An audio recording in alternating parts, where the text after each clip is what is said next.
నిజంగా ఈ రాష్ట్రంలో ఒక గజ దొంగ జగన్మోహన్ రెడ్డి అయితే మా ఆదోని దొంగ సాయి ప్రసాద్ రెడ్డి అని బల్లగుద్ది చెబుతున్నాను. క్రిస్టల్ క్లియర్గా మా సాయి ప్రసాద్ రెడ్డి గారికి ఒక వార్నింగ్ ఇస్తున్నాను, ఒక హెచ్చరిక ఇస్తున్నాను.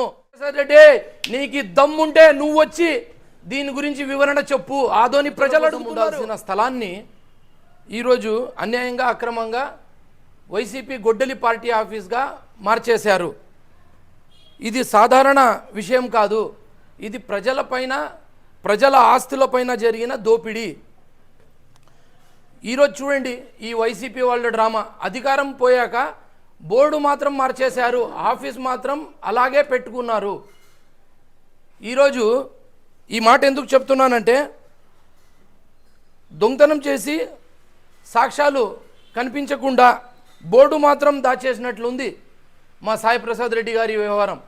ఇంకొక మాటలో చెప్పాలంటే, పాపం చేసి సాక్ష్యాలు కనిపించకుండా వీళ్ళు దాచిపెట్టి సమాజంలో మాత్రము నేను సత్యహరిశ్చంద్రుణ్ణి, నేను నీతివంతుణ్ణి, ఈ సమాజానికే నేను ఆదర్శవంతుణ్ణి అని చెప్పినట్లుంది మా సాయి ప్రసాద్ రెడ్డి గారి డ్రామా. ఒక సాధారణ దొంగ కూడా రాత్రి చీకటి సమయంలో దొంగతనం చేస్తాడు, ఎందుకంటే ఆయనకి ప్రజలంటే భయం ఉంటుంది. కానీ వైసీపీ అధికారంలో ఉన్నప్పుడు మా ఆదోని దొంగ సాయి ప్రసాద్ రెడ్డి గారు పట్ట పగలే ఎన్జిఓస్ హోమ్ని దొంగతనం చేసి వైసీపీ పార్టీ కట్టేశారు. నిజంగా ఈ రాష్ట్రంలో ఒక గజ దొంగ జగన్మోహన్ రెడ్డి అయితే మా ఆదోని దొంగ సాయి ప్రసాద్ రెడ్డి అని బల్లగుద్ది చెబుతున్నాను. అన్నా, ఇది చాలా క్రిస్టల్ క్లియర్గా మా సాయి ప్రసాద్ రెడ్డి గారికి ఒక వార్నింగ్ ఇస్తున్నాను, ఒక హెచ్చరిక ఇస్తున్నాను. ఏం జమీందార్ ఎమ్మెల్యే వాళ్ళ తాతదా, లేకుంటే మనోజ్ రెడ్డికి ఏమైనా కట్నంలో వచ్చిందే అది? మనోజ్ రెడ్డి తెలపాలా? లేకుంటే మా జమీందార్ ఎక్స్ ఎమ్మెల్యే సాయి ప్రసాద్ రెడ్డి బల్లగుద్ది చెప్తారు కదా మా జమీందారు వంశం అని. మరి మీ జమీందార్ తనంలో ఏమైనా రాసి ఉందా? జమీందార్ అంటే అర్థమేమి? మీరు ఎక్కడైనా ఒక గ్రామాల్లో పోయి చూడండి, ఈ స్కూల్ ఎవరు ఇచ్చినారప్ప అంటే కామారం రెడ్డి ఇచ్చినారు. బద్నాల్లో పోయి చూడండి, ఈ గ్రౌండ్ ఎవరికి ఇచ్చినారు, ఈ ఆసుపత్రి ఎవరికి ఇచ్చినారంటే వీరభద్రగౌడ వాళ్ళు నాయన ఇచ్చినారని. వీళ్ళు ఏమైనా జమీందార్ ఎమ్మెల్యేలు అంటే ఏదైనా ఆదోన్లో ఒక 2 ఇంచుల స్థలమన్నా ఎవరికైనా ఇచ్చినారా? ఉండే స్థలాలన్నా కొట్టుకొని వీళ్ళు ఈరోజు ఏదైతే ఎంజిఓస్ హోమ్ ఉందో దాన్ని వైసీపీ పార్టీ ఆఫీస్, గొడ్డలి పార్టీ ఆఫీస్గా కట్టుకొని ప్రెస్ మీట్లు కూడా ఆడే చెప్తారు. వీళ్ళకి సిగ్గులేదు తండ్రి కొడుకులకి, వీళ్ళకి తండ్రి కొడుకులకి. నిజంకంటే వీళ్ళు జమీందారు మా వంశం అని, కుటుంబం అని అంటే వీళ్ళు ఇల్లు దానం చేయమనండి, అప్పుడు జమీందార్ అని చెప్పుకోమనండి. బోర్డు తీసేసినారు, వీళ్ళు భయమే వాళ్ళకి బోర్డు తీసేసినారు. వైసీపీ పార్టీ ఆఫీస్ బోర్డు తీసేసినారు. కానీ వైసీపీ పార్టీ ఆఫీస్ బోర్డు తీసేస్తే మాత్రం సరిపోదు. ఇది ఆదోని ప్రజల ఆస్తి. ఆదోని ప్రజల ఆస్తికి వీళ్ళు వైసీపీ పార్టీ ఆఫీస్ తిరిగి ఇవ్వాల్సిందే అని నా డిమాండ్. కానీ ఈరోజు మేము పవర్లో ఉన్నాము, దానిపైన మేము చర్యలు తీసుకునే సమయంలో వీళ్ళు కోర్టుకు వెళ్ళి లూప్ పాయింట్స్ వెతికి స్టేలు తెచ్చుకున్నారు. మేము ఏదైతే అతి ఉన్నతమైన ఏదైనా ఈరోజు స్థానం ఉందంటే అది కోర్టు. అలాంటి కోర్టు తీర్పుని మేము స్వాగతిస్తాము, వాళ్ళకి గౌరవిస్తాము.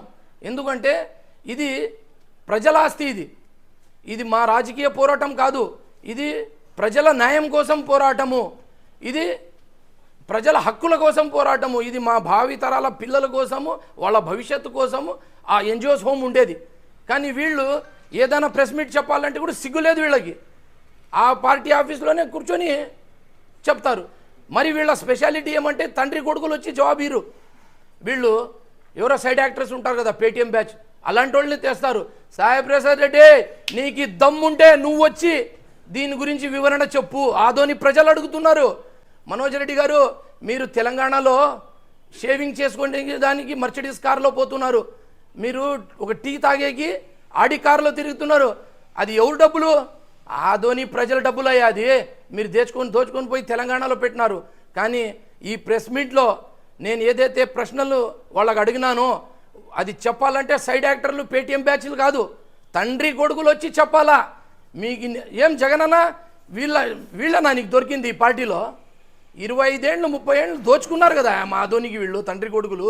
దోచుకొని కోట్లు చేసుకున్నారు. 2004లో వీళ్ళు ఎలక్షన్ అఫిడవిట్లో ఏమి ఇచ్చినారు? కేవలం నాకు ఒక ఇల్లు ఉంది, అది కూడా 5 మంది అన్నదమ్ముల మధ్యలో ఉంది అంటున్నారు. మరి ఈరోజు 20 ఏళ్లలో 500,000 కోట్లు దోచుకున్నారు వీళ్ళు. ఆ స్కీమ్ అన్న చూపియండి తండ్రి కొడుకులు. ఈ తండ్రి కొడుకులు మీడియా ముఖంగా రారు, సైడ్ యాక్టర్ని పంపిస్తారు. మా సోదరుడు ఎస్సీ సోదరుడు, బోయా సోదరుడు, మేము కొట్లాడుకున్నాం కదా, మేము వాళ్ళకి జవాబు ఇచ్చేదే లేదు. నువ్వు వైసీపీ పార్టీ ఆఫీస్ ఆదోని ప్రజలకి ఇవ్వాల్సిందే. అది అక్రమంగా కట్టి మీరు ఏదైతే ఈ రోజు వరకు మీరు దాన్ని స్వాధీనం చేసుకుని ఎంజాయ్మెంట్ చేసినారో ఆ భరణం కూడా కట్టాలి, మీరు ఆ ఫైన్ కూడా ఆదోని ప్రజలకు కట్టాలి అని నేను ఒక ఆదోని ప్రజల ముద్దు బిడ్డగా, ఆదోని ప్రజల తరపున 2,50,000 మంది తరపున ఈ ప్రశ్న అడుగుతున్నాను. వాళ్ళు భయమే వాళ్ళ బోర్డు తీసేసింది అని ఈ మీడియా ముఖంగా తెలియజేస్తున్నాను.